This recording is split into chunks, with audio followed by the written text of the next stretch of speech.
Welcome back to the Fire Break. I'm Steve Wolf. As you know, the Fire Break is sponsored by Team Wildfire, developing innovative technology for reducing the harmful effects of wildfire while leaving the rest of the fire alone. Because, right, the reason we have such a wildfire problem is because we put out too many wildfires.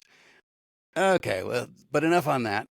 I've got a really cool guest with me. I've got Keith Gill with me. Now, Keith is one of the guys who did one of the cooler things in firefighting, right? When we think about firefighting, imagery wise, we think about, the airplanes and the aerial crafts dropping the red stuff, heroically swooping in, knocking the fire down, saving the firefighters' lives, stopping buildings from burning up. Well, Keith piloted those aircraft for more than 40 years and has done, I don't know how much this is, but 7 logbooks worth of aerial firefighting. Keith, welcome to the show. How are you? Oh, my pleasure to be here, Steve. I'm well. Well, it's a tribute to your safety record that you're still around, because one of the things we see frequently in aerial firefighting is a unfortunate merger of airplanes and earth with resultant fatalities. I saw a lot of that over the summer in Greece, in Santa Fe, in California, and Canada. I guess as we fight more wildfires and put more guys in the air, this is an increasing risk. That's unfortunately quite true. I've never had a year where I haven't lost a friend or somebody I knew quite well. So it is unfortunate, but it's one of the risks that most people accept, although you can't always pin it down to somebody who's operating more safely. Some of the finest pilots I ever knew, who I thought would always outlive me, didn't. And you do what you can, but if your number's up, that's just it, unfortunately, for a lot of people. But I imagine as a pilot, slash scientist, you don't think about it as a lottery, numbers wise, because I know in your industry there's a lot of beneficial Monday morning quarterbacking. What can we learn about what happens so this doesn't happen to other people? So what are some of the commonalities that you saw in these fatal incidents? Yeah, well, like I alluded to, some of them were nobody's fault at all. I mean, this industry can be exactly that cruel. Somebody has a problem with an aircraft or a situation, and they do all the right things, but they still don't make it. And then there's other people who fly like there's no tomorrow, everything's going to be fine for them, and they manage to make it to the end of their career. I'm somewhere in the middle of that, and then I started off being invincible and bulletproof, and then realized with a bit of time that I was very lucky to be where I was and to live through some foolish decisions on my part. But you don't get to last a long time, as I think I did at 48 years, by continuing those kind of errors. So the the general statement I would take out of all of that is learn from the mistakes of others. You'll never live long enough to make them all yourself, and then go from there. So, yeah, that's the difference between wise and smart, right? Yeah, Smart people exactly. learn from their mistakes, and wise people learn from the mistakes of others. Right. Yeah, exactly. So tell me Exactly. about some of the highlights of your career. What you flew and where you flew, and some of the fires that Mm. you fought. Yeah, well, I flew about 40 some different types of helicopters and fixed wings. I did start off early in my career flying light fixed wings, and transitioned into larger aircraft like the Twin Otter and the DC-3, which I flew in the Arctic in Canada. The DC-3, I was fortunate to fly with a lot of men who had managed to survive World War II and had done the Berlin airlift and that kind of thing. So any mission they undertook was easier if nobody was shooting at them. So they were good at what they did. And I looked at that and thought, as a 20-year-old, it'd be more exciting to be a helicopter pilot, which I wasn't looking down the road to my mid 60s when I would have realized, wait, you might not have as much money as somebody in the airlines, so wouldn't that be nice? But I transitioned to helicopters in 74, and I was happy to do so. It was a relatively new business then, so I got into that and worked as what would popularly be called a bush pilot in Canada, and then moved to the U.S. In 1985, and that's when my firefighting side of it started.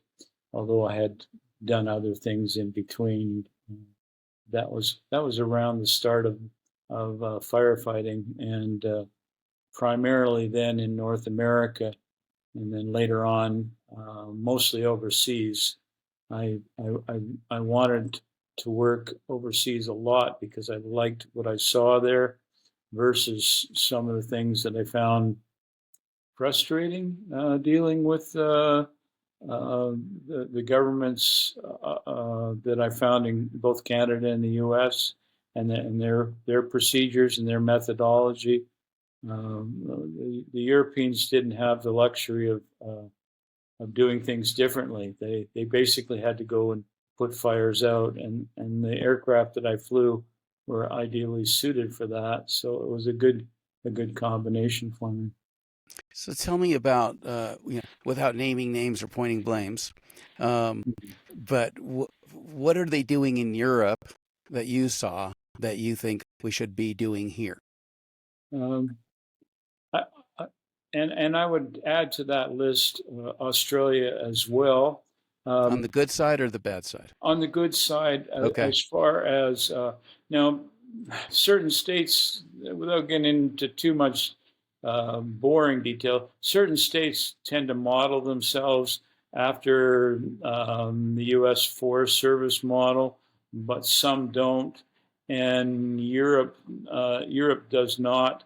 The thing about the European firefighting system is they don't have the luxury of having large fires. So their initial attack, and they will put everything they have on a fire and not worry about the perceived costs or the fact that you might have to turn aircraft around if they're not necessarily needed.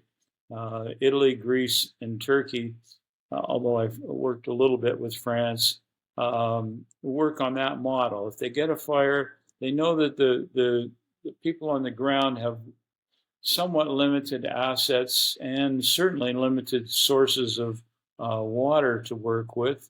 So they need to send everything they've got and hit it hard. And so most of the time in Europe, I would be surprised if I flew more than a day on a fire. Most times a cycle, about 2 hours, or possibly two cycles to clean things up. And so initial attack is the way they handle things. There's other reasons why North America does things differently, and it's quite complicated, and it's also a sensitive subject for some people. But I liked, because of what I was doing and what I wanted to accomplish, initial attack with one of the best helicopters for initial attack in the business was a perfect scenario for me. I worked in Europe in the summer and Australia in the winter, so it was a good situation, and I was doing what I wanted to do with the helicopter as well. Although they call it summer down there. They do, yeah. Right. They call So the strategy that you saw being used in Australia and in Europe was essentially it's cheaper in terms of the total losses and the effort to throw everything you have at a small fire while it's smaller than to risk it getting larger and taking longer to put out. And that makes a lot of sense. That would be a good what are the obstacles summation. to that? What are the obstacles to that here? Is it, nobody makes money on a fire that gets put out right away, or? Well, I don't know that I'd want to go down that road because I can't And I speak don't for either. And I didn't people in the actually say business. that, But right. but you're not wrong in that in certain cases that appears to be what's going on. But sometimes because, well, okay, I'll start from the beginning and see if I can sum it up without getting everybody writing me nasty letters. But the U.S. Forest Service as an entity is not really a firefighting government entity. It is a forest management government entity that found itself doing firefighting. And I would like, before I pass on, to see firefighting completely removed from the U.S. Forest Service and put onto FEMA or a branch of FEMA where it should be. I think people who want to take care of forests probably have a slightly different view on what to do when there's a fire. As an example, a lot of times you can't get the budget to do a prescribed burn, and you can't get the public on board, and you can't do the things that you could be doing to eliminate some of the risk from fire, particularly in the urban interface, where I know you're more than interested in that. So when a fire occurs, it's easy to be in the fire management business if you're, as an example, the U.S. Forest Service, and go, well, look at this mountainside. We've been wanting to do a burn here for X number of years, but we've got so much pushback, we haven't been able to do it. Now we've got a fire. It's got rolling for whatever reason it got rolling.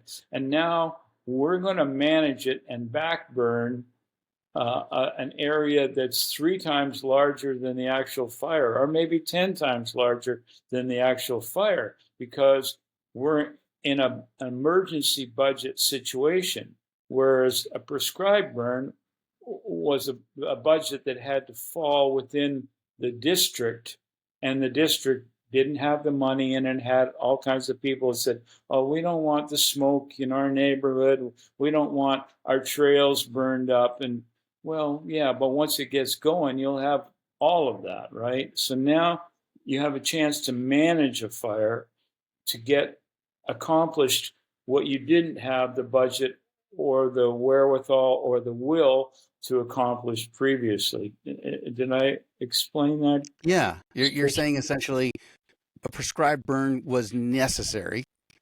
It was not funded or tolerated or approved. Mm-hmm. Well, now it's forced on you because there's already a fire in the area. Right. And now we're just going to let that fire do all of the things that we wish we had been able to do by prescription because it has to get done. And now that there's an active fire, doing that prescribed burn, managed burn, now falls under a different budget category where we can let it go. Right. And so this would be a reason why once a fire started, rapid attack might not be in the long-term best interest, because it's in the long-term best interest to let that fire burn off some of the surplus fuels in the area. Exactly. I should have you as my editor for a couple of my books. I'd be happy. Send over the manuscript. But yeah, that's what I saw a lot of in North America, and that would be, as you can appreciate, for somebody who wants to do initial attack and put out a fire, sitting by watching something happening, knowing that instead of spending a couple of days here, I was likely to spend a couple of weeks sitting smoked in at some base where we can't even get out to fight the fire because of an unfortunate choice in location, because it looks good to the public, apparently, to have aircraft sitting there. But people have got to be wondering, well, why are they not out there fighting a fire? Well, they're not out there fighting a fire because they chose a location that's in the public eye. But the other side of that sword is it's in the public eye, but they can see you doing nothing because you can't get out till 1 o'clock in the afternoon when the wind comes up and clears the smoke out. Well, what does the wind also do? It also gets that fire ripping to a point that you're not going to say useless, but you're of questionable value when it's crowning through the tops. You should have been out there calming things down, if we're managing it, until we can get the job accomplished. But it got to the point where my employers were pulling me off some of these larger fires because I was saying what I thought about the efforts. And so it was easier to go to a foreign country where nobody really understood me, but appreciated the fact that they just won't know what you're saying. Yeah, I was putting fires out in 2 to 4 hours. So that's really all they wanted. That was what was expected. But it's a different scenario in certain parts of the U.S. Now, Southern California would be an exception, right? You can appreciate how densely populated it is. And when they get a fire there, they're generally going after it right now, unless it's on the urban interface. And then they face so much potential pushback on urban interface that they don't really do what they're capable of doing. And let me give you an example. In Greece, we'll get a fire roar into a town, right? And I get to the town with my crew, and I've got 3 houses burning. 2 of them are pretty much consumed. One of them's just getting rolling, right? And I'll put a load right through the roof of that house and put that fire out so that it doesn't go down the street and catch the rest of the houses on fire. Now, there's just no way, if you don't mind me saying, there's no way in hell the U.S. Forest Service would ever let me put a load through a roof of a house or a barn or anything else to stop that fire, unless it was so consumed that it didn't make a difference. But in other countries, we do that without any recourse because they know you're doing the best you can. You stopped it from going through the village, and that was successful. So it's a when the different houses mindset. are the trees, right? Yeah. You've got, just like you'd cut down some trees to stop the fire moving from X to Z, you might have to take out some houses to create the fire break if there's no other opportunity. Yeah. But I can't say you'd never do that in the U.S., but it would be very unusual to see that unless the house was, 80% gone and the flames are 60 feet in the air. But and of course we don't build houses in North America like they do in other countries. They build houses in Europe as if nobody's coming to help them, right? They're made out of stone and heavy stucco and slate roofs and steel covered windows. I mean, here we build houses out of kindling and they're up in a month and burn down in an hour. So, it doesn't have to be that way, but that's the way it is. It sounds like a very similar situation to, what we saw in the Fort McMurray fire in Alberta, where they had to bulldoze blocks of unburning houses in order to create the fire break. And the alternative was you'd lose the whole town. Exactly. Yeah. Because houses were built for people who didn't want to live in McMurray, but it was a great place to make a living, right? So they didn't really care what they lived in. It was only a place to sleep about 9 hours a day and make enough money and get the hell out of Fort McMurray, if you don't mind using that language. But I've been there. I've been all over North America, so I know exactly what So who do you think is doing it right?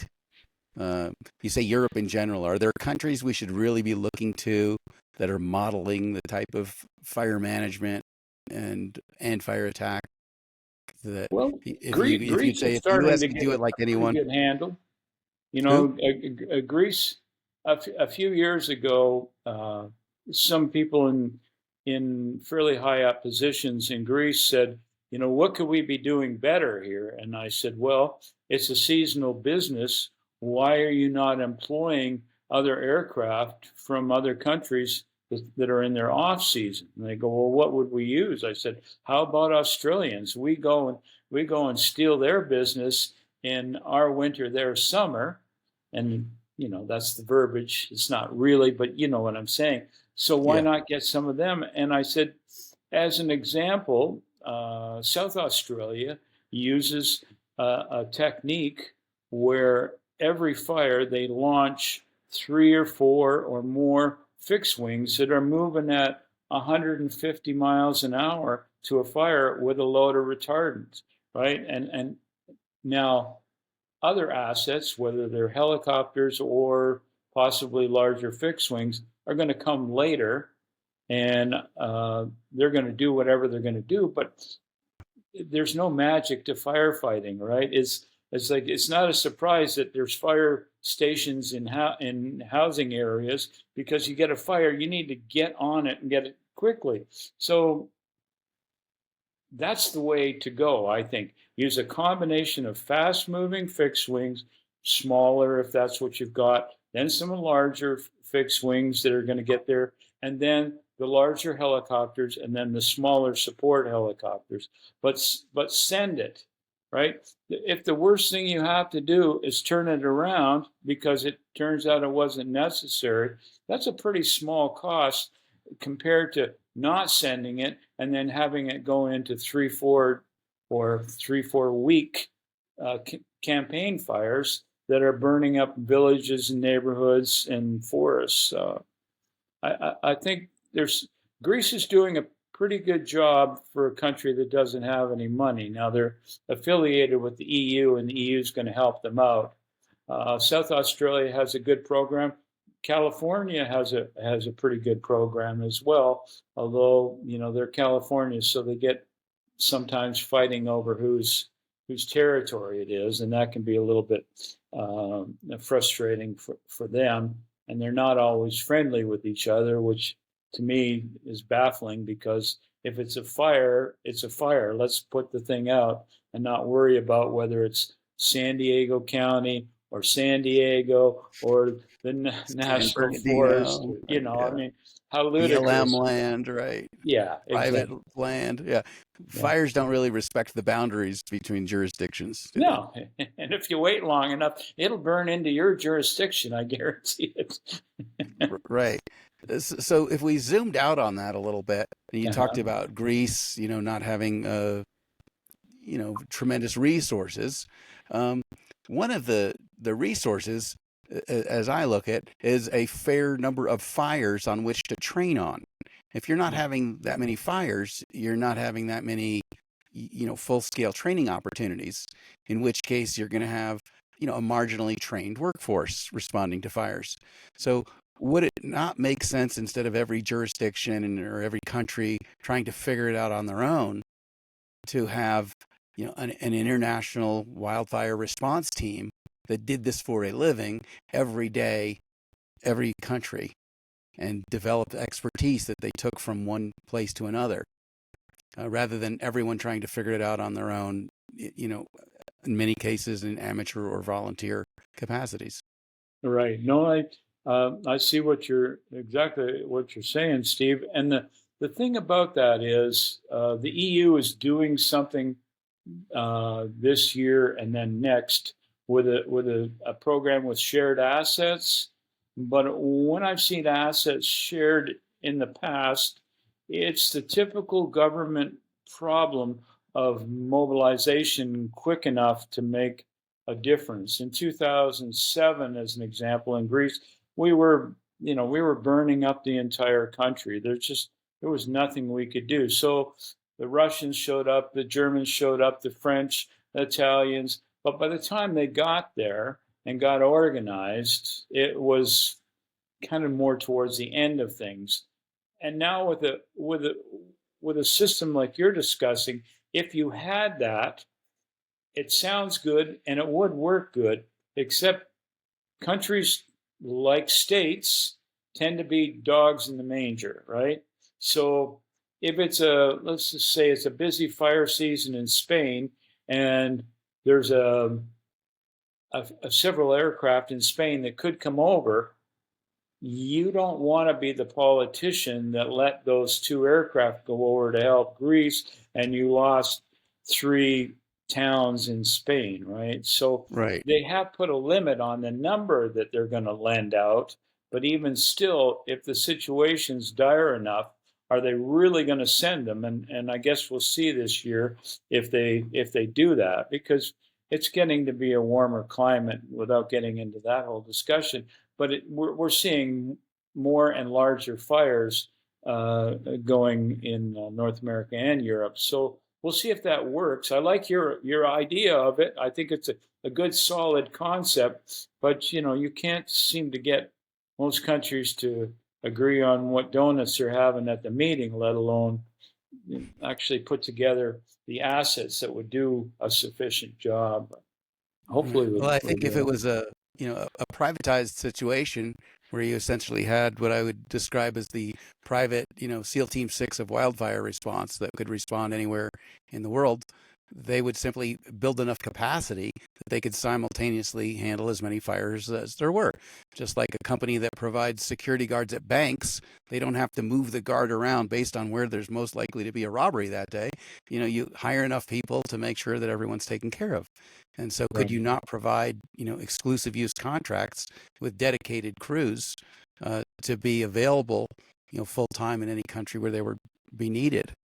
And then the government could get out of the fire suppression business, which is strictly, a financial bleed for them. There's no money to be made in fire suppression for a government.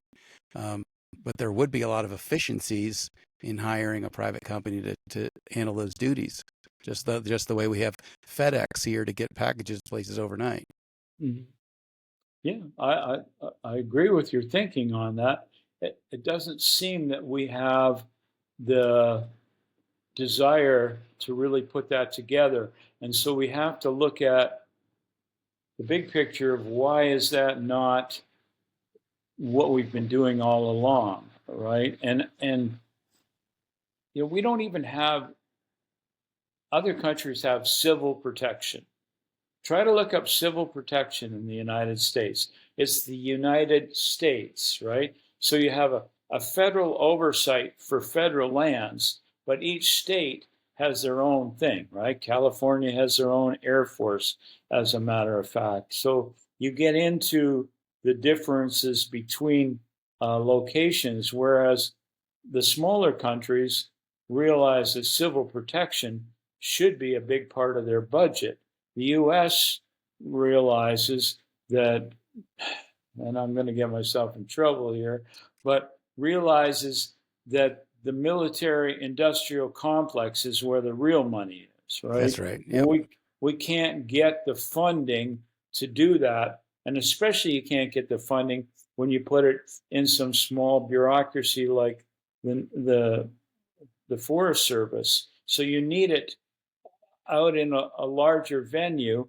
And and then going back to the U.S., I don't think you're going to see much happen in the United States until it starts affecting people east of the Mississippi, like it did this last season, because the fires were burning in Canada, and the smoke was rolling into Philadelphia and New York and Boston, and people were like, "Oh my God, this is awful." Well, we've had fires that big out west, but they blew into a different locale, like in the southeast, where people don't have the kind of money. So you got 23% of the population west of the Mississippi.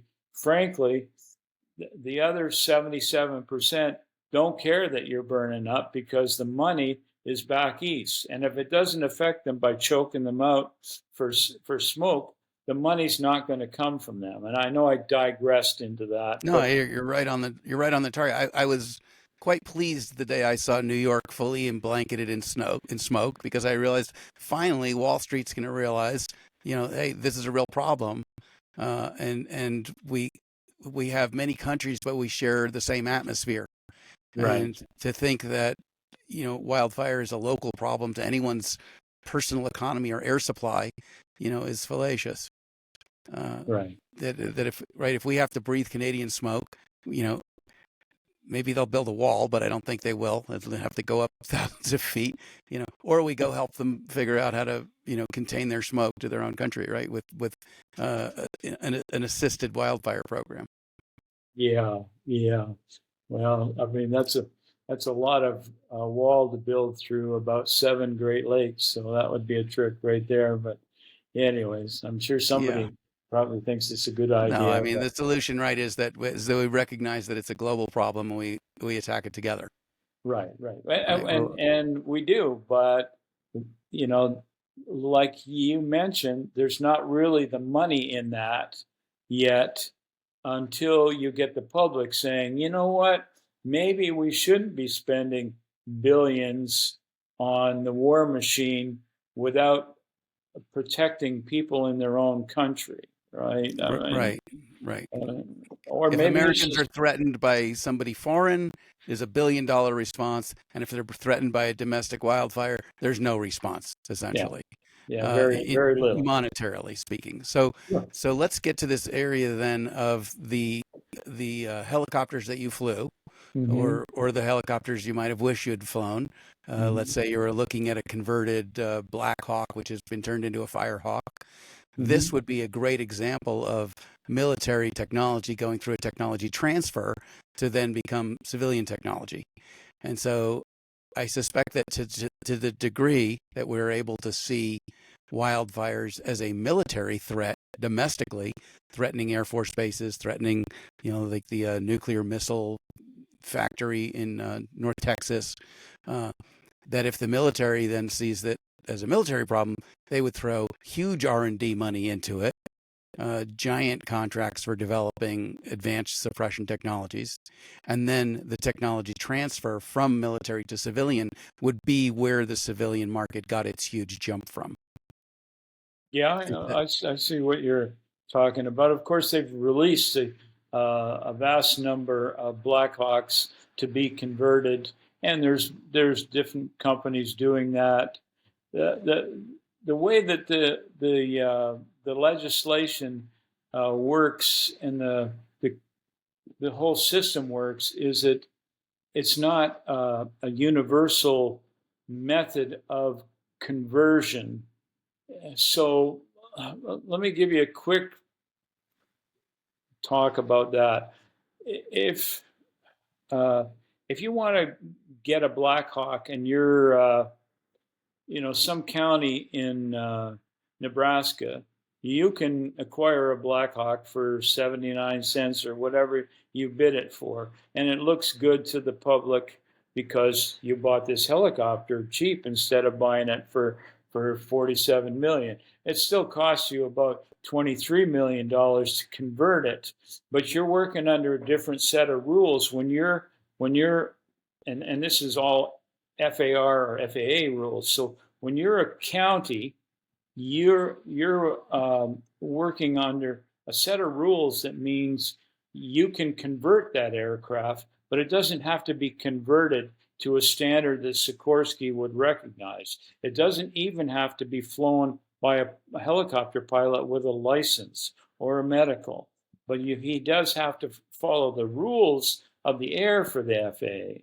But he doesn't, and he could carry personnel on board where, let's just say, a company like Brainerd Helicopters out of Florida that's been operating Blackhawks for years couldn't possibly fly people on board because they're in a restricted category, right? So it gets to be kind of lengthy and boring stuff, but we've got so many different categories of aircraft and how they're managed that it's not a level playing field, right?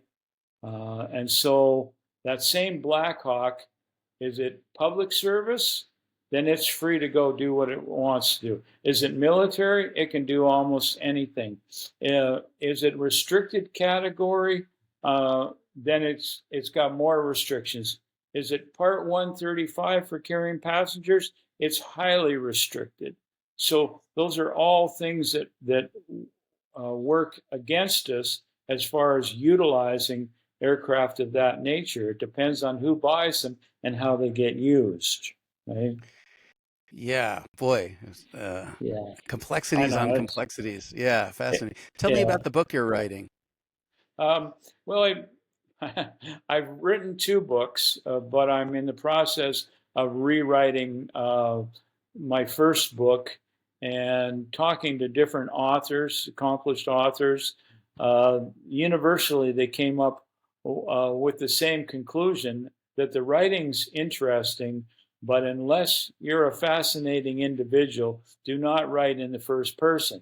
Now, I must have had some huge pilot ego because I wrote in the first person. I thought, this is things that happened to me, and so wouldn't that be fascinating? Well, like one writer who shall remain nameless pointed out, he says, I've been writing for 30 some years. You know how many stories I've written in the first person? 3 stories. I had enough confidence that my story was interested enough that I could write it in the first person. Do you think you can write 2 books like that?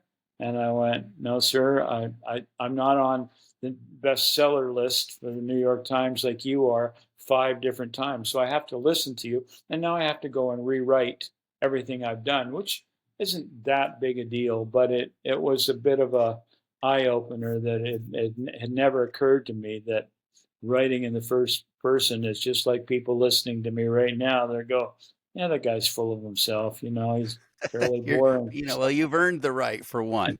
Your stories are fascinating for 2. And you could take your first manuscript, pop it into ChatGPT and just say, rewrite this in the third person. Right. Which I have to a certain extent. But anyone in the writing community will tell you, the art of writing is really the art of rewriting. So You're doing exactly what you're supposed to on that book. Yeah, I'm an excellent rewriter.